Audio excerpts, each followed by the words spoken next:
Okay, welcome back to this series again of me ranting on topics which I think are interesting, and I hope you find them interesting too. Again, if not, the internet is full of stuff that you can watch instead. So, I'm going to talk about mindfulness today. And mindfulness is something that I speak to my clients about all the time. I speak about it all the time in my private group. And I've actually done a full lecture on mindfulness on TRT, which you can find using the search bar on the TRT and hormone optimization channel. But I hope to bring some different angles and perspectives on that, as that was recorded quite some time ago. And although my feelings have not changed around the importance of the subject or my understanding of the subject, I think there are some additional points and nuances that are worth reinforcing.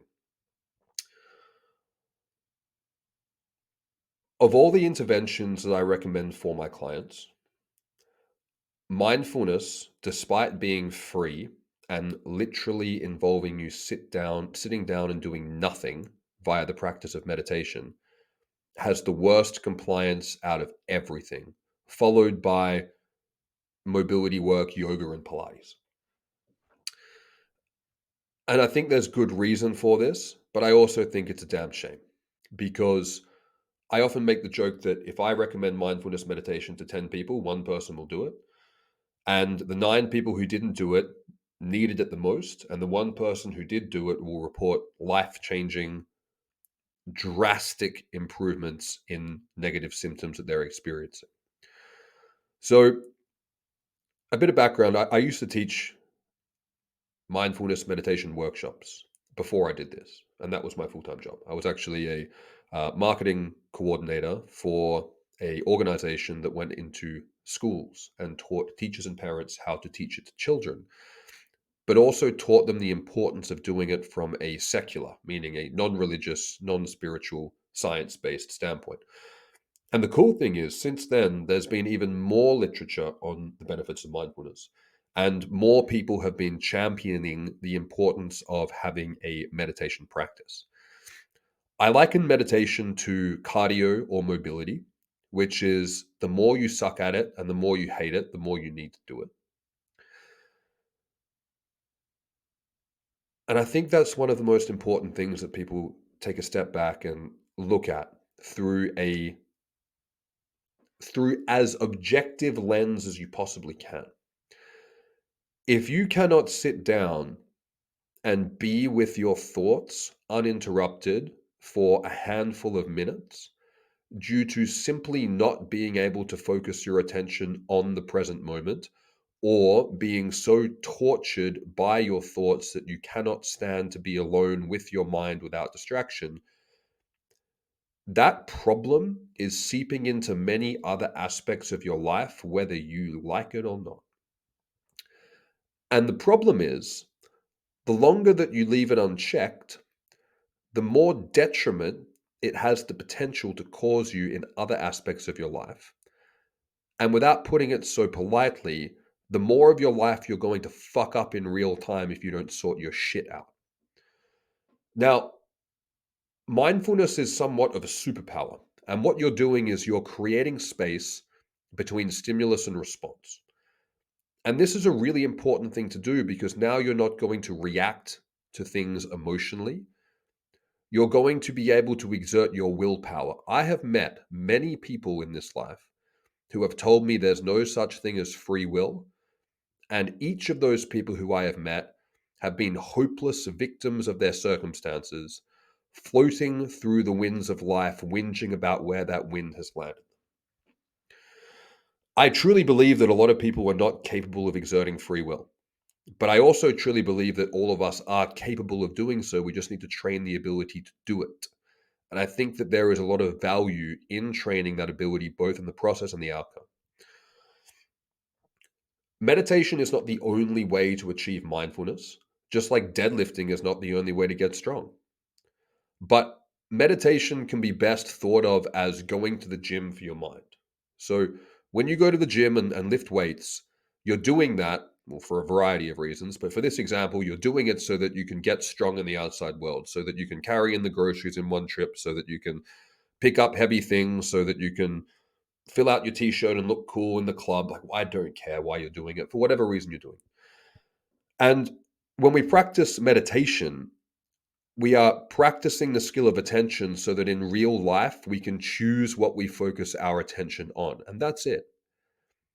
And so many times we are caught up in mental health problems, I'll call them, because we're simply not able to regulate our attention and choose what we pay attention to. We miss out on things in life. We say the wrong things. We sabotage ourselves in the present moment for the sake of instant reward gratification rather than working towards the long term goal that we want to achieve or we say we want to achieve. Because we're not able to regulate our impulses and desires, and we're not able to sufficiently activate our prefrontal cortex, which is responsible for attention and impulse control, so that we can actually do what we want to do in the world. The problem that so many of us have is that we have goals that involve short term discomfort for long term achievement. And while we say we are going to be able to delay gratification so that we can achieve what we're wanting to achieve, when the alarm goes off at 5 in the morning, we impulsively and reactively hit the snooze button. And this is because in that moment, we don't have the sufficient willpower and the sufficient ability to choose what we want to do or what we feel we need to do over what is more appealing in the present moment, because we have not cultivated that skill of overriding the monkey mind and overriding the reactionary response so that we can actually get to where we need to go. And I've worked with a lot of guys now on a lot of different issues. And there's been some very interesting commonalities, which has shifted a lot of the discourses and directions of the areas that I have addressed in these videos as well as in my consultations. Because I found that a lot of guys don't actually need that much help or tweaking with their TRT protocols. What they need help with is having a better relationship with the voice inside their head, both in terms of being able to wrangle it, in terms of actually using our mind for what we actually want to use it for, but also to have a better relationship with it. And I think a lot of the time, the poor relationship we have with the voice inside our head is because we know that we're not living up to our potential. We know that we're sabotaging our long term goals. And we know that we're giving into what we want over what we need. And this is causing us to get off the path that we think and know that we should be on. And at the end of the day, what we end up being is the outcome of the decisions that we make day to day, moment to moment. And what the day is, and what the week is, and what the month is, and what the progress is simply a series of decisions. And if we cannot make the decisions that we need to over the decisions that we want to, and we don't have the skill to do that, but we hold ourselves accountable, then it becomes a vicious cycle which ends up in anxiety and depression. And unfortunately, a lot of us weren't given this instruction manual on how to have a good relationship with our mind or even how to use our mind when we were growing up. And maybe this led us to making a bunch of mistakes which we haven't forgiven ourselves for. Maybe this has led us to feeling guilty for not achieving what we think we should have achieved by now. But unless you have a time machine, I don't have solutions for what's already happened outside of learning from it and being able to change tack to a direction that moves you in the direction forward that you actually want to go. And I think that mindfulness, the ability to be mindful, the skill of attention to be able to do what you want to do and say what you actually want to say, not how you just emotionally react at the time, is the foundational skill ultimately to not end up at a place that you regret being in the future. And I think the opportunity cost of not practicing meditation is greater than the discomfort of practicing it in the present moment. I think not developing this skill as early as possible or as soon as possible has so much potential for negative ramifications, because short term reactions, things you say and do in a split second, can completely derail and change the trajectory of your life. And while we may be forgiving with ourselves, other people may not be as forgiving with us for the actions that we make and the things that we say and the decisions that we make.